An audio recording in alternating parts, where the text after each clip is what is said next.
And our very, very special panel is a Vice President of Research and Innovation panel discussing accelerating translational research and the impact on diverse communities. Our moderator for this panel is Sylvia Thomas, Fellow of the National Academy of Inventors and Interim Vice President for Research, President and Chief Executive Officer of the University of South Florida Research Foundation. Please help me in welcoming Sylvia to the stage.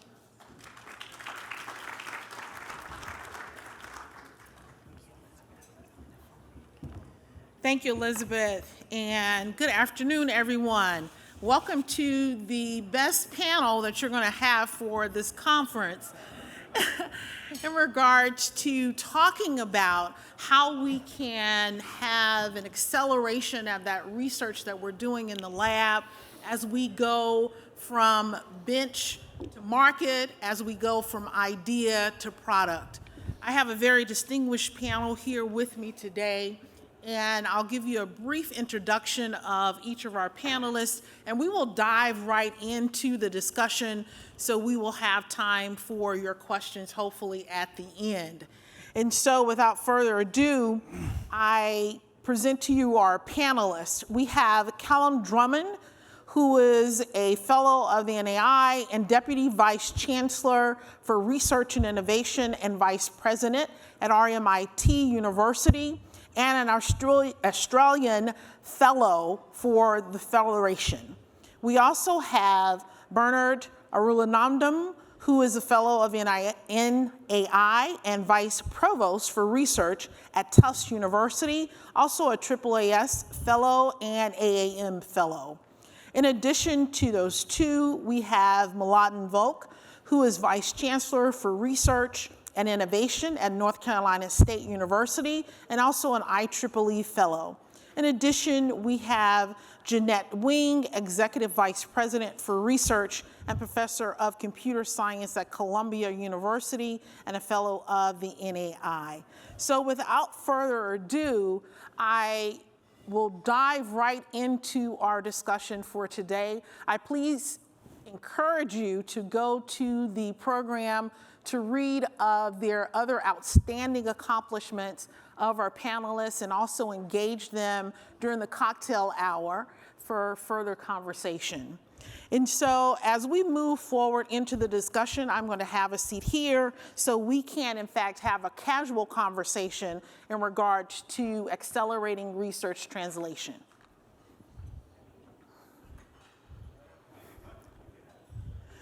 So for my panelists that I have here with me today, thank you so very much for joining us. I want to talk a little bit about the roles that we play at our institution and our organization. And if you could, in fact, give one example of how our institutions and organizations are encouraging the acceleration of research to translation, and possibly share with the audience one challenge that you've faced. So I'll start with you, Calum, in terms of that question. Yeah, thank you. Thank you, Sylvia, for that question. One of the things that we focus on is what we call impact literacy. So helping our research community better understand the pathways to impact. As everyone in this audience will know, there are many different pathways to impact, and if you're going to follow that journey or that path, then it's very helpful if you understand the steps that you have to take at the beginning of that journey and understand who you need to partner with along that journey. Because as universities, we very rarely deliver the final impact. So we don't make the new products, we don't implement the new manufacturing processes. We might inform the new laws and regulations through white papers, but we don't actually make the new laws or regulations. And there are many more examples where we're part of the value chain, but we don't actually deliver the final impact. So if we are to play our role in delivering the impact, we need to understand those pathways. In terms of challenges, when we asked our external partners, our industry partners, what was one thing, if we did, would actually help improve our relationship with them, and they said project management. Because most academics, most faculty don't learn proper project management throughout their careers. So on the advice of our industry partners, we introduced a new program called Project Management for Researchers, which is voluntary, but 400 of our researchers have chosen to actually undertake that course, and we've seen marked improvement in their engagement with industry, and industry are now much happier with our engagement because we're meeting their project delivery expectations. Excellent. And that's all part of the continuum, right, in that ecosystem. Bernard. Yeah, no, just to add to what Calum just said, I mean, at Tufts University, we have what we call it, Tufts Launchpad Accelerator Program, really providing concept funding to move sort of product to market and really provide a means where we can help faculty with creative ideas that have technology that have a commercialization impact to really think about prototyping, to some extent scale, to some extent deployment, although those things really are at the realm of industry, but really to sort of de-risk the widget or the gadget that they're working on a little bit more in terms of moving it down the pathway. So that has actually been quite beneficial in helping our faculty think through sort of the product development pathway, really trying to understand from a market perspective how to take an invention and a disclosure and how to take technology and sort of work with external entities to further package it to be more attractive as it further moves down the pathway. So. Wonderful. Yes. So I certainly agree that project management is a challenge actually for faculty. That's something that, but we have a whole ecosystem that tries to accelerate both the research side and the actual translation. And we have a suite of tools in each case. We have core facilities, we have ability to, in fact, the most recent type of activities in that is automation of laboratories. So some of the routine things can be done automatically using robots, which does help actually in chemistry, for instance, and semiconductor research. But when it comes to translation, we also have a whole suite of tools that we use to help accelerate the process.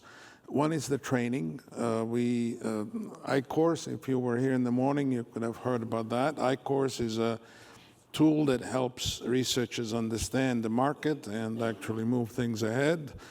We have initial funding, something that's called Chancellor's Innovation Fund. We also have follow-up funding, which is called WIN, or Wolfpack Investor Network. And we have programs, something that we call Sparkplug, which helps people do SBIRs and STTRs. And all of that is accompanied by hand-holding when it comes to production or formation of startups. And we actually have external partners that help us with that as well, so that faculty gets advice along the way as the startup begins to form and then goes elsewhere. And it seems to work very well in terms of our productivity. For instance, we normally have between 12 and 20 startups a year, and they all get appropriate advice. So. Excellent. Good afternoon. I'm Jeannette from Columbia University. We have a number of programs very similar to the ones my colleagues mentioned, and I won't belabor the usual mechanisms. What I wanted to speak about was something a little broader and bigger in terms of a vision that the current president of the university, who's stepping down Friday, has started about 5 years ago. And he and others on campus were recognizing that the the value of higher education, the value of the research that we do in academia is not appreciated by the general public enough.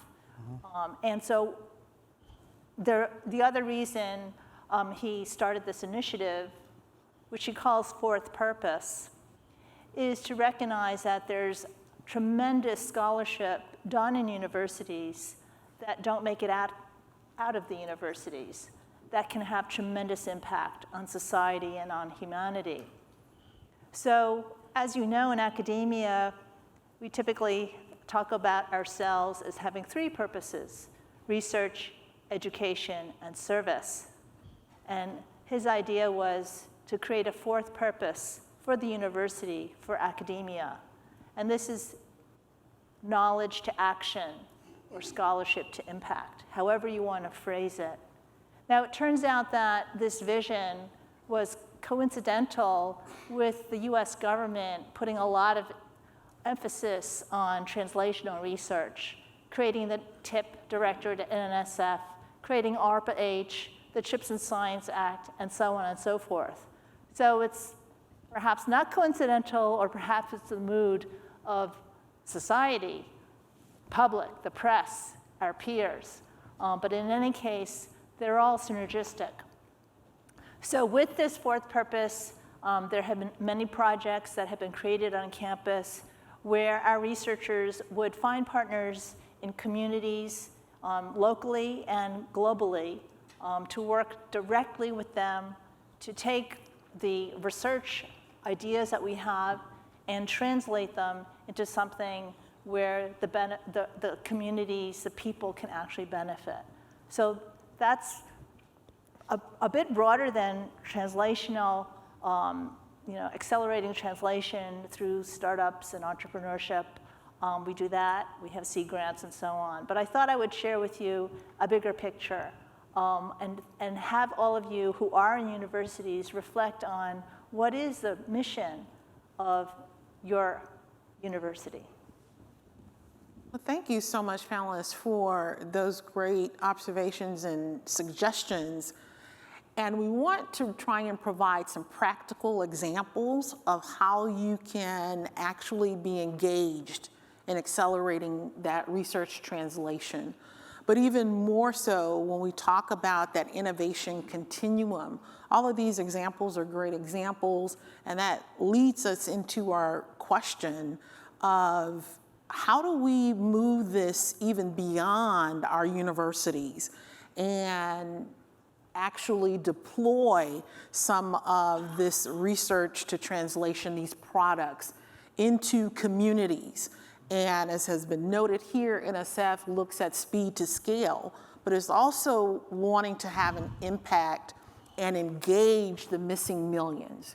So as institutions of higher education, of course, we engage our communities, but how are we deploying those products as entrepreneurs, as inventors, as advocates for innovation? It's really important that we understand how we can make an impact on society.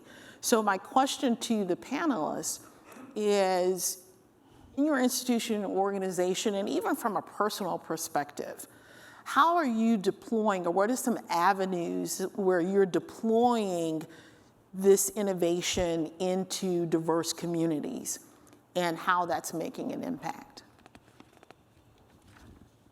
Okay, it's my turn to start. Let me talk about a few concrete examples. Columbia University, of course, is situated in a very diverse neighborhood, not just the Morningside campus, which we call downtown, but also the medical campus.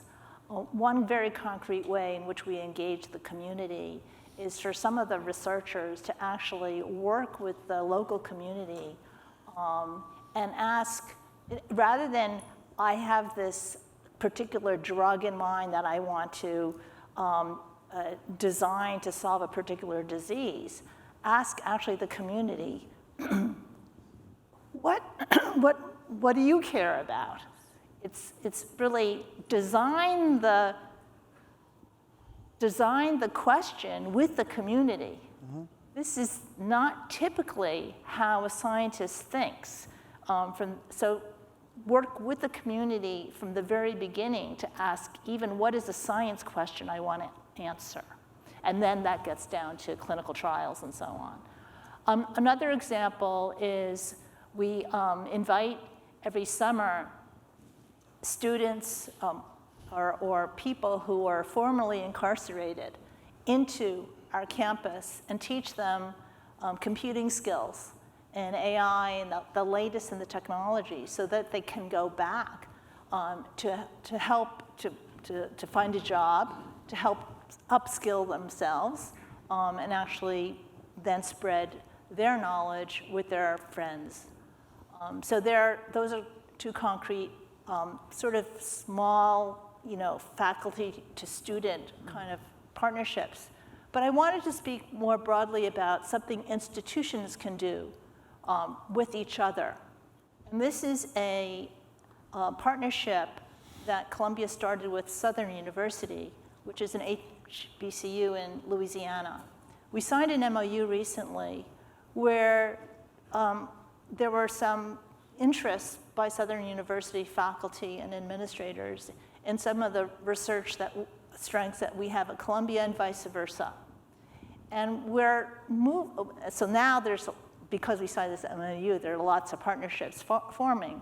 But one program that we would really like to work on together is what we call Bridge to Professoriate, where a student graduating from Southern University would study and get a PhD mentored by someone at Columbia University, and then go back to Southern and be fast-tracked into a tenure-track position.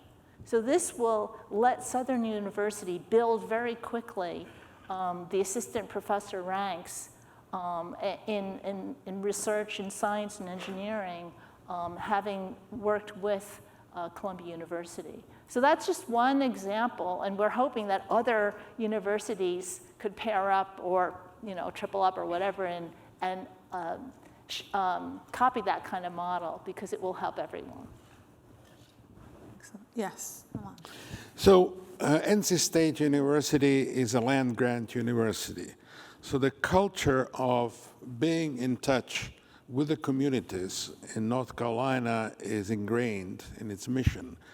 We have extension specialists in all 100 counties of North Carolina.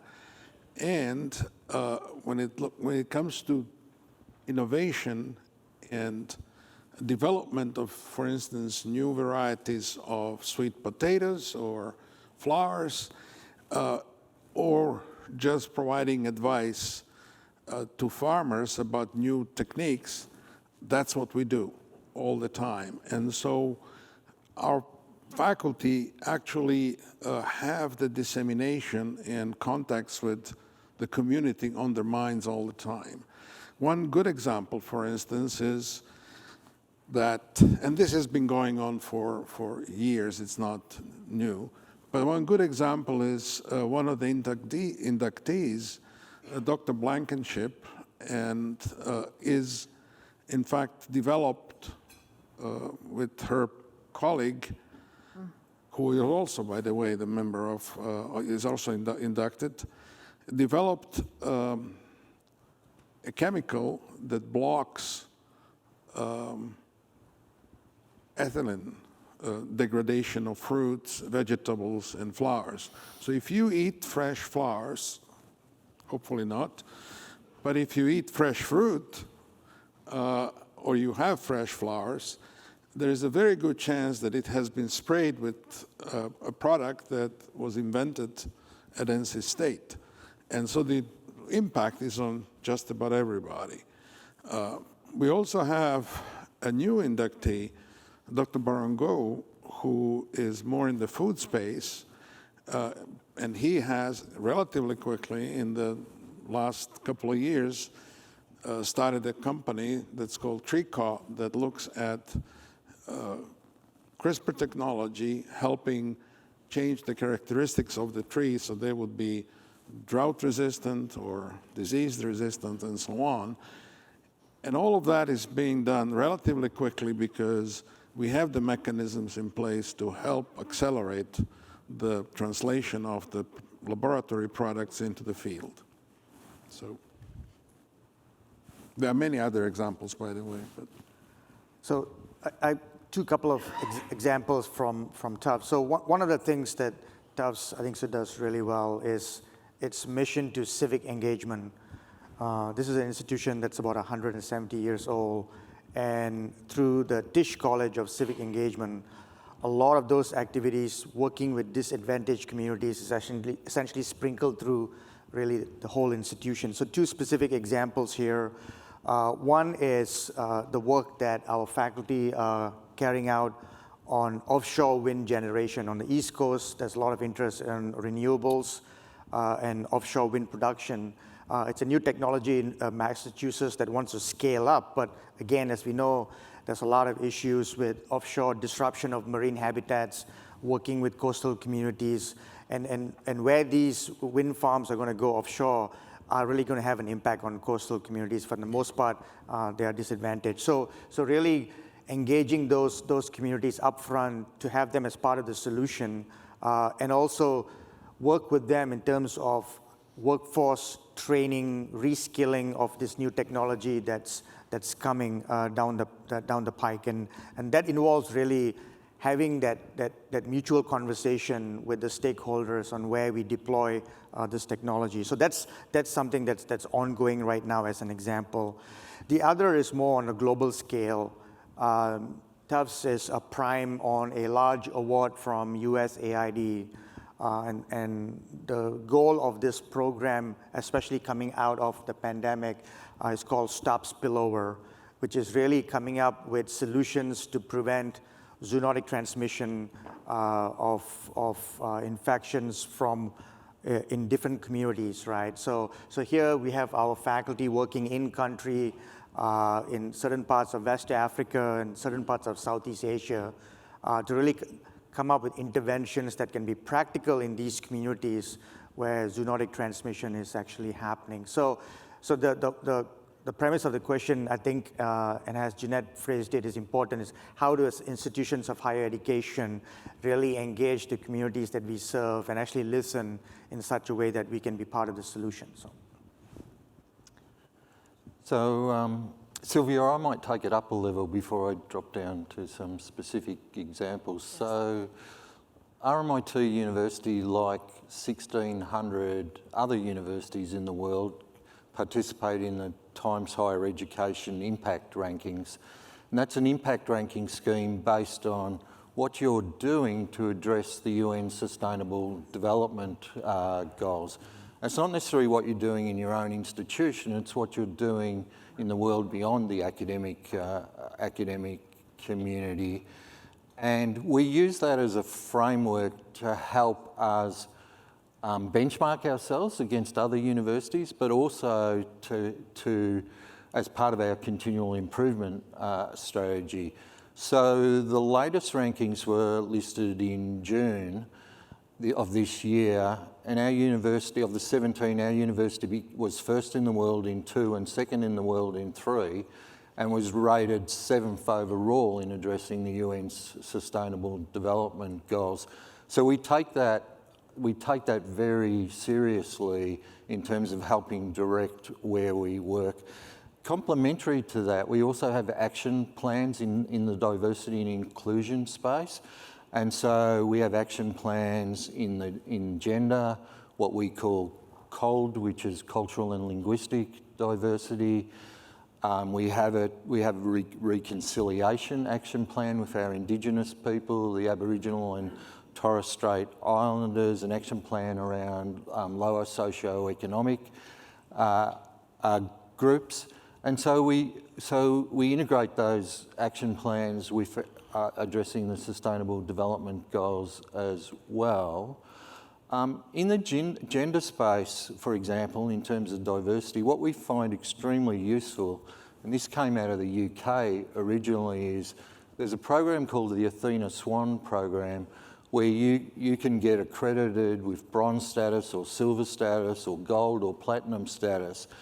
And what you have to do is you actually have to have a formal plan for addressing gender imbalance in your university. And a separate body assesses how you go with your plan. First of all, it has to be agreed by that body. And we also find that very useful in helping direct what we do, for example, in that one space. And Athena Swan started off looking at gender imbalance in STEM, but now it's gender imbalance more broadly across all the activities of universities that participate in that scheme. Thank you. Wonderful. I invite the audience to please engage with us. If you have questions, please come forward to ask questions. Again, wanted this to be, again, an engaging conversation as, you know, we as a population of innovators can, in fact, accelerate what we're doing and bring that to the community. Yes. Well, thank you very much. Those were really fantastic comments. I'm Moni Zaidi from Mount Sinai School of Medicine, and I direct the Center for Translational Medicine and Pharmacology. So we're involved in drug discovery, and there are several bottlenecks. I want to sort of talk about one of those bottlenecks that I don't think academia is well aware of, or academic leadership might not be well aware of. And that is, you discover a target, you make a drug, say a biologic. What do you do with it then? Happened with us. We did a lot of good experiments for a drug that's hopefully going into clinical trials for Alzheimer's and obesity and osteoporosis, and soon found out that we had to repeat everything under GLP, something that our dean for infrastructure was completely unaware of. Good laboratory practice standards were federal regulation, 58, chapter 11, I think it is. So the whole thing had to be repeated. And there are similar problems, and I think you very rightly brought out the point of a project coordinator, because a project manager, because more and more of drug discovery has to go into the first NDA, or the new drug application. That's where the bottleneck is in academia. And I think I'm proud to say that we're the first people in the country to have a GLP platform that we created in order to move these drugs. It's very early days, but I think that more of academic leadership needs to understand that as large pharma is closing down the preclinical discovery platforms, more and more is moving into academia or biotech, and we have absolutely zero clue of how to take that drug that we have created. For example, formulation is another problem. Okay. If you don't have the right formulation, you can't inject the thing. So you got to create a formulation. And this could cost millions of dollars to actually do, and it could be done in-house on NIH funds very simply and easily. So with that in mind, I know that our institutions and organizations have partnerships, right? To actually forge some of that activity. And we understand in regards to that direct, right, relationship, but maybe we can speak to, a couple of minutes on those partnerships that may assist in that effort. Sylvia, to my mind, what you perhaps are talking about is the university's role in moving up the technology readiness levels, right? Historically, universities have primarily probably operated around about 1 or 2, maybe sometimes 3. When you start moving to GLP, it doesn't need to be restricted to pharma. It can be, good manufacturing practice as well in many other areas. Then you're starting to move beyond, TRL 1, 2, and 3. And then the question that I think your question poses is, what is the role of university participating in those later stages of translation? Around the world now, we're getting more and more pressure as a sector to move further down the TRL scales. I mean, historically, what a lot of universities have done is set up startup companies or done licensing arrangements, in your case, with big pharma, to actually ensure that that those later stages are actually done differently to perhaps how they would have been done in the university sector. The other one which you didn't mention, which is potentially a bottleneck as well, quite often the animal studies aren't done properly in the university sector as well. So to move beyond animal into so getting the right preclinical studies done to allow you to go into clinical studies and manufacture, with the good manufacturing practice, the bioactives that you need to go into that process is another area. I know as a VP research, I've been approached a number of times by companies to set up GMP facilities. We haven't done it yet because the question we've got in our back of mind is that actually our role as a university to have that facilities. Maybe there can be some consortia, maybe a national set of nodes or facilities rather than one university taking that on. Yeah. Or just some thoughts. So the CRO story is times X in terms of cost, which nobody can really afford at that time unless there's venture or angel capital. Yeah. This could be done very simply within an academic institution, and it's 1/5 of the cost of, for example, formulating and doing high-quality animal studies under a GLP platform. It just needs the time and the effort and the realization. Yes, Dr. Williams. I'd like to generalize your question, which I think is an excellent one, and I think your answer really speaks to this continuum. And that is, I think, at least in the US, perhaps around the world, academia with government needs to think about new models of partnership with industry. And coming from my world of technology, AI, and computer science, industry actually owns the advances in AI. It's Microsoft, OpenAI, Google, maybe Facebook, Amazon. They have the compute power, they have the data.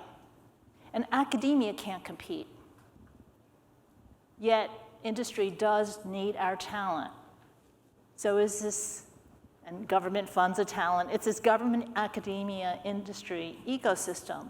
And let's throw startups in there, nonprofits, and so on. So I actually think for especially this technology, which is moving so quickly, I'm hoping federal funding agencies are thinking about encouraging new models of engagement between academia and industry and the startup world. And your sector is also pressing on academia, and it is about who's going to pay for this. So I think that the bigger question is, can academia loosen up in terms of having faculty sit in companies for longer than a year at a time, 2 years at a time? Even ARPA-H is looking for program managers, requiring at least a 3-year term. For many universities, that means the faculty can't even consider going to ARPA-H. So I'm just talking about concrete ways in which academia, industry, and government have to have these conversations to think about, if we want to stay competitive, we have to rethink some of our policies and rules and procedures. Thank you. Excellent. Yes, please. Yeah, I'm Dev Lahiri, and I'm from Indian University School of Medicine, Indianapolis, which is in Indianapolis. This is one of the largest medical schools in the country. And also, we realize that it's very important to engage with the community through the outreach program. These are all fine, but they are not rewarded in the university system, academic system. It is not rewarded. We are rewarded only for NIH grant, that too R1s, R1, R20, and HBR grants. So that's their yardstick. They reward for first author papership. They reward which kind of journal are you publishing? What is the impact factor of the journal? And then talking about H-index. These are there, and this is the way I went up to the full professor, and now I am the P&T committee.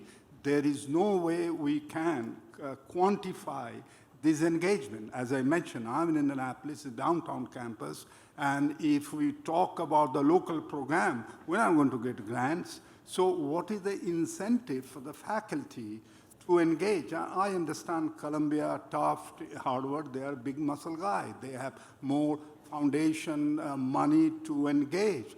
But as a new faculty who comes, what should I talk about? Is there any way NIH, and this is a solution I'm talking about, NIH make a mandatory, one of the specific aims should be how much you are communicating, extending with outreach. There is no way, it is all a hypothesis-driven program.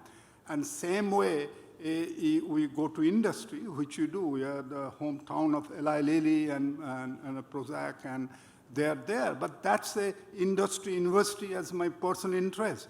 University, again, incentivize first author paper, high impact factor journal, not patent. So I see all are fine on paper, but we need to work a little more, and we need your input. Thank you. Thank you. Yes. I think we have time for one last question. Well, Sylvia, I can say something really briefly on Absolutely. that. So, as a university, one of our promotion criteria is what we call engagement as well. And engagement is seen as a de facto measurement of impact. So in order to have impact, you have to engage with the external world, right? Because impact is too difficult to measure in the short term. So the other thing we measure is pathway to impact. So the impact might be there, but where are you on that pathway?